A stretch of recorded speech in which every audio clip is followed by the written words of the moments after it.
Assalamualaikum warahmatullahi wabarakatuh. Sahabat-sahabat subscriber dimanapun berada, jumpa kembali dengan admin Nawang Wulan Official. Kali ini akan melanjutkan novel dengan judul Tak Semanis Madu. Melanjutkan episode sebelumnya, kali ini memasuki episode kedua.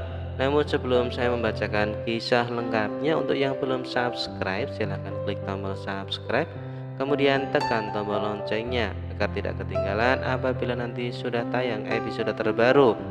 Selamat menjalankan ibadah puasa bagi umat muslim semuanya. Semoga hari ini lancar puasanya, berkah pahalanya. Amin amin ya rabbal alamin.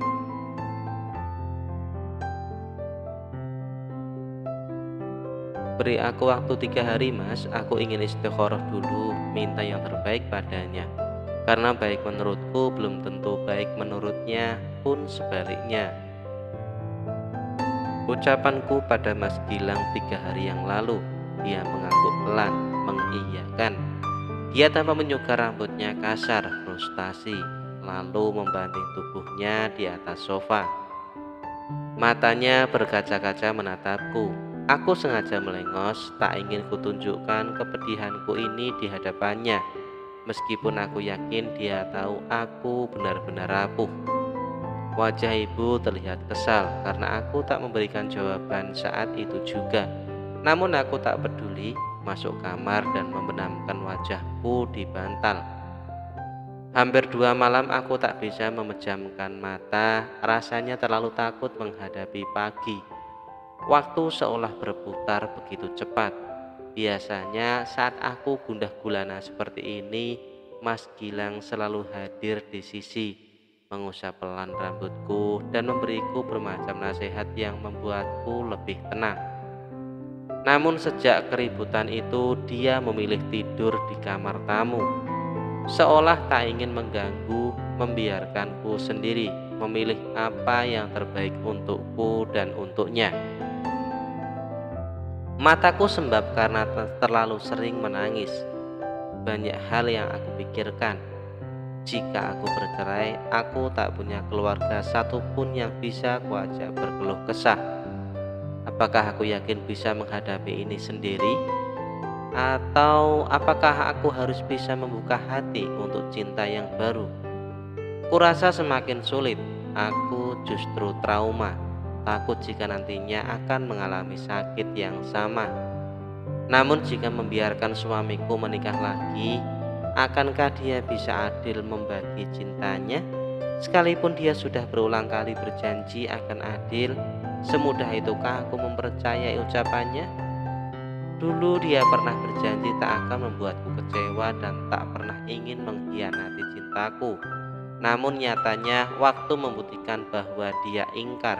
Dia tak lagi ingat janji-janjinya itu. Hari ini mau tidak mau, siap tidak siap, aku harus menentukan pilihan. Pilihan tersulit selama hidupku. Tok tok tok. Lin, buruan keluar, kami sudah menunggumu di ruang tengah. Suara ibu mertua kembali membuyarkan lamunan. Aku melangkah tak bersemangat keluar kamar, mendapati ibu mertua dan Mas Gilang di sofa ruang tengah dengan gusyar menungguku. Kutatap mata Mas Gilang, entah kenapa dia tak berani menatap balik kedua mataku.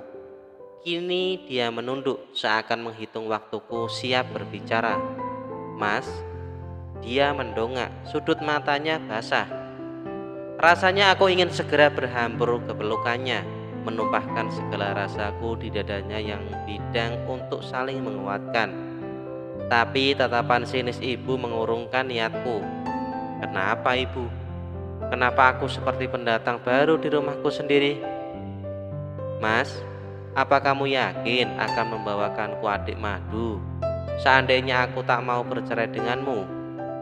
Pertanyaanku membuatnya menghembuskan napas kasar, diam dan berpikir sejenak. Sudahlah Lin, jangan buat bingung suamimu. Tak ada satupun laki-laki yang tak menginginkan keturunan. Mereka pasti ingin memiliki buah hati. Paham kamu? Ibu kembali mengeluarkan komentarnya. Aku tak peduli, tak pernah menanyakan bagaimana pendapatnya. Aku sedang bicara dengan suamiku, bukan dengan dia. Apakah kamu yakin bisa adil jika memiliki dua istri? Adil dalam membagi nafkah lahir dan batin? Tanyaku lagi. Mas Gilang masih tetap menunduk. Aku yakin sebenarnya dia nggak ingin situasi ini terjadi.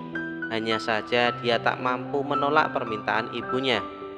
Mas, ku pegang pundaknya pelan. Dia menatapku dengan pandangan yang tak bisa kujelaskan lewat kata-kata.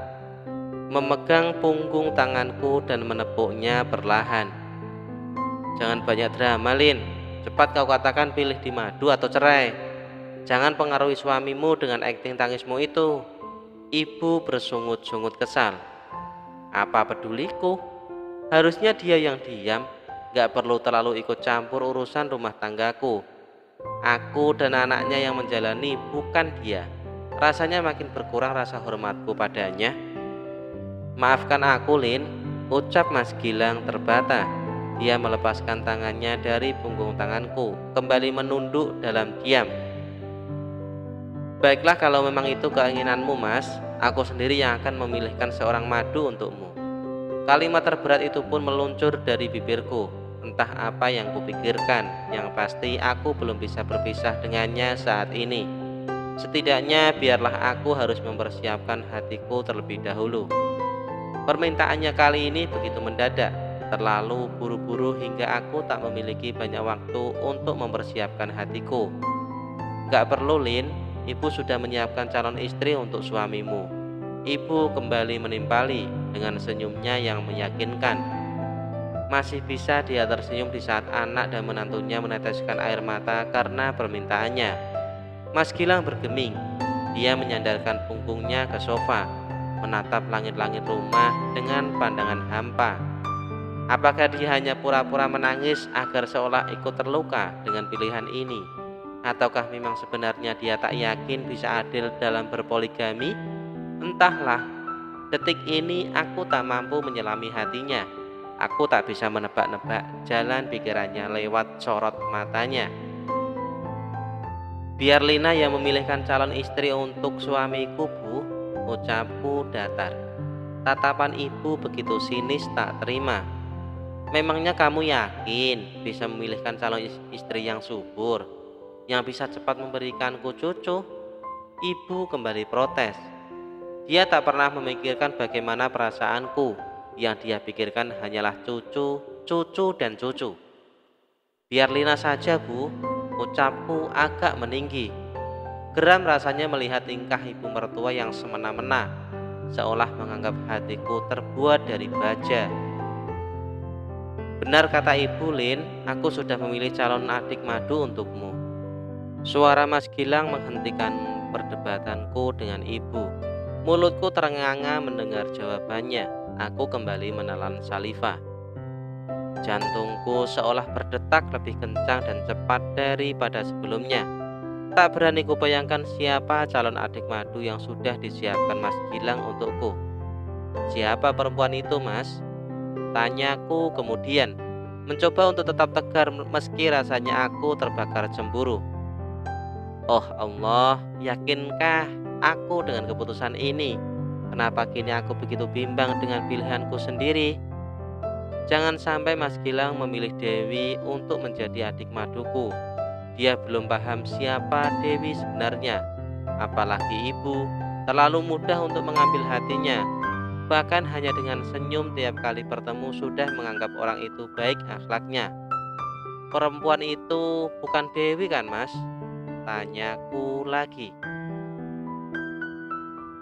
Nah, sekian cerita di episode kedua novel dengan judul Tak Semanis Madu. Bagaimana kisah selanjutnya?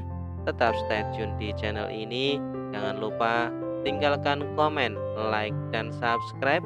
Kemudian bagikan cerita ini ke teman-teman. Terima kasih telah menyaksikan. Wassalamualaikum warahmatullahi wabarakatuh.